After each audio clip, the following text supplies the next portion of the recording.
கருத்து வேறுபாடுகள் காரணமாக இரண்டாக பிளவுபடும் அபாயத்தில் இருந்த மனிதநேய மக்கள் கட்சியில் நல்லெண்ண நடவடிக்கையாக தமீமுன் அன்சாரி தலைமையிலான பொதுக்குழு தற்போது ரத்து செய்யப்பட்டிருக்கிறது. அனைவரும் ஜவாஹிருல்லா நடத்துவதாக இருந்த தாம்பரம் பொதுக்குழுவுக்கு செல்ல வேண்டும் என்று அறிவுறுத்தப்பட்டிருப்பதாக அவர் சற்று முன்பாக செய்தியாளர்கள் மத்தியில் பேசினார். தற்போது பொதுச் செயலாளரான தமீமுன் அன்சாரி பல்வேறு தகவல்களை நேரடியாக புதிய தலைமுறையிடம் பகிர்ந்து கொள்வதற்காக நேரலையில் காத்திருக்கிறார். அவரோடு உரையாடுவதற்காக நம்முடைய செய்தியாளர் தேவப்பிரியன் காத்திருக்கிறார். தேவப்பிரியன், நீங்கள் தொடரலாம்.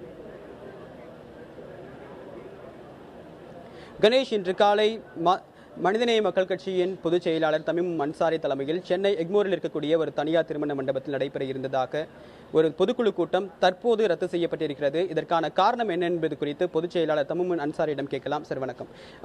இன்று உங்கள் தலைமையில் நடைபெற இருந்ததாக ஒரு பொதுக்குழு கூட்டம் கடைசி நேரத்தில் ரத்து செய்யப்பட்டிருக்கு. இதற்கான காரணம் என்ன?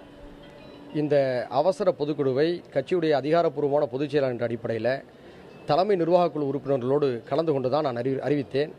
நான் இப்படி அறிவிக்கக்கூடிய நிலைக்கு தள்ளப்பட்டேன். காரணம், எங்கள் கட்சியில் இருக்கக்கூடிய சில சகோதரர்கள் பொதுச் செயலாளர் என்ற அடிப்படையில் என்னிடமும் கலந்து கொள்ளாமல், தலைமை நிர்வாகக்குழுவிடம் கலந்து கொள்ளாமல், அவர்கள் அவசரமாக அறிவித்த ஒரு பொதுக்குழு தான் அதிகாரப்பூர்வமான ஒரு பொதுக்குழுவை நாங்கள் அறிவிக்க வேண்டிய நிலையை உருவாக்கியது. இந்த நிலையிலே விளிம்பு நிலை மக்களுக்காகவும், ஒடுக்கப்பட்ட மக்களுக்காகவும், சிறுபான்மையின மக்களுக்காகவும் உருவாக்கப்பட்ட மனிதநேய மக்கள் கட்சி உடைந்து போய்விடக்கூடாது என்பதில் எல்லோருமே அக்கறை காட்டினார்கள். கட்சியில் இருக்கக்கூடிய இடத்துல 52 மாவட்ட செயலாளர்களில் 46 மாவட்ட செயலாளர்கள் தொடர்ந்து இந்த கோரிக்கையை என்னிடமும் வலியுறுத்தினார்கள். சமாதான முயற்சியில் ஈடுபட்டார்கள். அவர்களுடைய அந்த பொதுக்குழுவையும் நீங்கள் ரத்து செய்யுங்கள், எங்களுடைய அதிகாரப்பூர்வமான பொதுக்குழுவையும் நான் ரத்து செய்கிறேன் என்ற செய்தியை நான் சொல்லி அனுப்பினேன். இந்த நிலையில் மனிதநேய மக்கள் கட்சியின் நலனை கருத்திலே கொண்டு நாம் தமிழர் கட்சியுடைய ஒருங்கிணைப்பாளர் அண்ணன் சீமான் அவர்கள் தொடர்ந்து எங்களிடம் பேசினார்கள். அதே போன்று விடுதலை சிறுத்தைகளுடைய பொதுச் செயலாளர் அண்ணன் திருமாவளவன் அவர்களும் பேசினார்கள். இந்திய தௌஹீத் ஜமாத்துடைய தலைவர் பாக்கர் பேசினார்கள். இந்திய தேசிய லீக்குடைய பொதுச் செயலாளர் நிஜாமுதீன் அமலி பேசினார்கள். அதே போன்று 24 முஸ்லீம் கூட்டமைப்புடைய தலைவர் அண்ணன் அப்போலோ ஹனீஃபா அவர்கள் பேசினார்கள். எஸ்கேஎஸ் போன்ற தொழிலதிபர்களெல்லாம் தொடர்ந்து எங்களிடம் தொடர்பு கொண்டு நல்லெண்ண முயற்சியிலே நீங்கள் பெருந்தன்மையாக ஒரு படி இறங்கி போங்கள், இதனால் நாம் கெட்டுவிட மாட்டோம் என்று சொன்னார்கள். இது குறித்து நான் இன்று காலை 8:30 மணிக்கு எங்களுடைய அதிகாரப்பூர்வமான தலைமை நிர்வாக குழுவை கூட்டினேன்.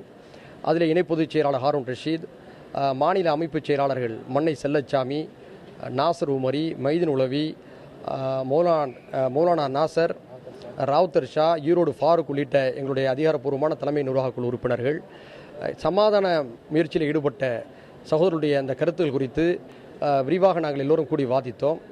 கட்சி உடைந்து போய்விடக்கூடாது, விளிம்பு நிலை மக்கள், சிறுபான்மை மக்களுடைய நம்பிக்கையை நாம் நாசப்படுத்திவிடக்கூடாது. எனவே பெருந்தன்மையாக நாம் ஒருபடி இறங்கி போய் நம்முடைய அதிகாரப்பூர்வமான பொதுக்குழுவை உடனடியாக ரத்து செய்வோம் என்று நாங்கள் முடிவு செய்திருக்கின்றோம். இதே போன்று நாங்கள் பேராசிரியர் ஜவாஹிருல்லா அவர்களுடைய தரப்புக்கும் நாங்கள் வேண்டுகோள் வைத்திருக்கின்றோம். தனிநபரை விட கட்சி பெரியது.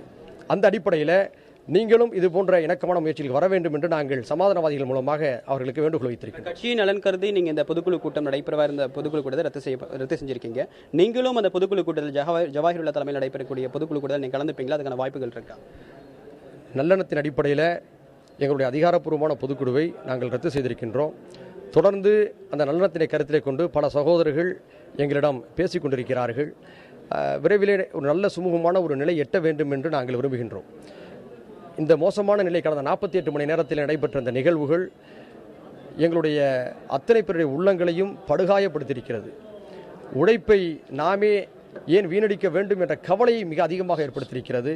எனவேதான் தனிநபர்களுடைய பிடிவாதத்தை விட கட்சியுடைய நலன் முக்கியம், கட்சியை நம்பியிருக்கக்கூடிய மக்களுடைய நலன் முக்கியம், நம்முடைய அபிமானிகளுடைய விருப்பங்கள் முக்கியம் என்ற அடிப்படையில் இந்த முடிவு எடுத்திருக்கின்றோம். அடுத்தடுத்த முடிவுகளும் சுமூகமாக இருக்க வேண்டும் என்று நாங்கள் விரும்புகின்றோம். இதே நல்லெண்ணத்தை நாங்கள் பேராசிரியர் ஜவாஹிர்லால் அவர்களுடைய தரப்புக்கும் சொல்லி அனுப்பியிருக்கின்றோம். அவர்களும் அந்த நல்லெண்ண முயற்சிக்கு ஒத்துழைப்பார்கள் தான் நான் எதிர்பார்க்கின்றேன். பெரும்பாலான மாவட்ட செயலாளர்கள் உங்கள் தரப்பில் இருக்கிறதா நீங்கள் சொல்லியிருக்கீங்க. இவர்களோடு சேர்ந்து நீங்கள் இந்த பொதுக்குழு கூட்டத்தில் கலந்துப்பீங்களா, பங்கெடுத்துப்பீங்களா? இப்பொழுது சென்னை எக்மோர், சேப்பாக்கம், திருவல்லிக்கேணி ஆகிய பகுதிகளில் நாங்கள் மண்டபங்களை எடுத்திருந்தோம், விடுதிகளை எடுத்திருந்தோம். அங்கெல்லாம் எங்களுடைய பொதுக்குழு உறுப்பினர் நூற்றுக்கணக்கானவர்கள் காலையிலே தங்கி புறப்பட்டு விட்டார்கள். இங்கு வந்திருப்பவர்கள் அத்தனை பேரையுமே எங்களுடைய சகோதரர்கள் இங்கு வர வேண்டாம், பொதுக்குழுவை நம்முடைய நலனை கருதி கொண்டு நாங்கள் ரத்து செய்திருக்கின்றோம். நீங்கள் தாம்பரத்திலே பேராசிரியர் ஜவஹர்லால் அவர்கள் நடத்தக்கூடிய அந்த பொதுக்குழுக்கு சென்று உங்களுடைய கருத்துக்களை இங்கு பதிவு செய்யுங்கள். அங்கும் சச்சரவுகளை யாரும் ஈடுபட வேண்டாம். காரணம், கட்சியுடைய எதிர்கால நலனை கருத்தில் கொண்டு நாம் அத்தனை பேரும் செயல்படும் என்று சொல்லி அனுப்பி 46க்கும் மேற்பட்ட மாவட்ட செயலாளர்கள் நாங்கள் அங்கு தான் அனுப்பியிருக்கின்றோம். எங்களுடைய பொதுக்குழு உறுப்பினர்கள் அனைவரும் அங்கே போய் கொண்டிருக்கிறார்கள். எஞ்சின் இருக்கக்கூடிய இந்த சகோதரர்களையும் கூட இப்போது நீங்கள் அங்கே செல்லுங்கள் என்று நாங்கள் அறிவுறுத்தி கொண்டிருக்கின்றோம். இப்போ கட்சியோட இந்த இருவேறு பிரிவுக்கு காரணம் அந்த யாருடைய கூட்டணி அமைக்கிறது அப்படின்ற ஒரு கருத்து வேறுபாடு காரணமாக தான் அந்த முடிவு இருக்கிறதா ஒரு தகவல் இருக்கு. எந்த அளவுக்கு உண்மை? ஏன் இவ்வளவு பெரிய ஒரு பிரிவு உங்களுக்குள்ளாக? இந்த கேள்வி எனக்கு வருத்தமாக வேதனையாக இருக்கிறது. முழுக்க இந்த பிரச்சனைகளுக்கு காரணம் எங்களுடைய நிர்வாக அமைப்பில் இருந்த உள் முரண்பாடுகள் தான். அதாவது அதிமுகவோடு கூட்டணி சேர்வதா, திமுகவோடு கூட்டணி சேர்வதா, மதிமுகவோடு கூட்டணி சேர்வதா என்பது பிரச்சனையே அல்ல. இது முழுக்க கட்சியுடைய நிர்வாக அமைப்பில் கடந்த சில வருடங்களாகவே நீடித்து வந்த என்று தான் சொல்ல வேண்டும். அது இப்போது வெளிப்பட்டிருக்கிறது. அது வருந்தத்தக்க ஒரு நிலையை உருவாக்கியிருக்கிறது. தமிழ்நாடு முஸ்லிம் முன்னேற்ற கழகத்துடைய அரசியல் பிரிவு தான் மனிதநேய மக்கள் கட்சி. தற்போது முடிவெடுக்கிறதுல யார் அதிகாரம் செலுத்துறது அப்படின்ற ஒரு முரண்பாடு இருக்கிறதாகவும் ஒரு தகவல் இருக்கு. இது எந்த அளவுக்கு உண்மை? கடைசியாக நான் கேட்ட கேள்விக்கு இதுவரைக்கும் பதில் சொல்ல. நீங்க இந்த பொதுக்குழு கூட்டத்தில் ஜவாஹிருல்லா தலைமையில் நடைபெறுகிற பொதுக்குழு கூட்டத்தில் நீங்க கலந்துப்பீங்களா? நான் ஒரு விஷயத்திலே தெளிவாக இருக்கின்றேன். எங்களுடைய தாய் அமைப்பு தமுமுக அது வலிமையாக சமூக தளத்திலே பணியாற்ற வேண்டும். அதே நேரத்தில் மனிதநேய மக்கள் கட்சி பலதரப்பட்ட மக்களையும் ஒருங்கிணைத்த ஒரு ஜனநாயக பேரியக்கம். அது சுதந்திரமாக செயல்பட வேண்டும் என்பதுதான் என்னுடைய வேண்டுகோள். அதைத்தான் நான் பல முறை வலியுறுத்தி வந்திருக்கின்றேன். தாய் அமைப்பு அறிவுரைகளையும் ஆலோசனைகளையும் வழங்க வேண்டும். அந்த ஆலோசனைகளையும் அறிவுரைகளையும் மனிதநேய மக்கள் கட்சியுடைய தலைமை நிர்வாகக் குழு ஆழமாக பரிசீலித்து சுதந்திரமாக முடிவெடுத்து செயல்பட வேண்டும் என்பதுதான் எங்களுடைய விருப்பம். கணேஷ், தமீமும் அன்சாரியுடைய பேட்டியை நீங்கள் முழுசாக கேட்டிருப்பீங்கன்னு நினைக்கிறோம். கண்டிப்பாக மனிதநேய மக்கள் கட்சியுடைய நலன் கருதியும் அரசியல் எதிர்காலம் கருதியும் இந்த பொதுக்குழு கூட்டத்தை தற்காலிகமாக ரத்து செய்திருப்பதாக தெரிவித்திருக்கிறார். ஜவாஹிருல்லா தலைமையிலான பொதுக்குழு கூட்டம் தற்போது நடைபெற்றுக் கொண்டிருக்கிறது அப்படின்னு இவர் தரப்பில் சொல்லியிருக்கார். மேலும் இங்க இருக்கக்கூடிய மாவட்ட உறுப்பினர்களையும் மாவட்ட நிர்வாகிகளையும் அந்த பொதுக்குழு கூட்டத்தில் கலந்து கொள்ள செல்லுமாறு சொல்லியிருக்கிறார் கணேஷ்.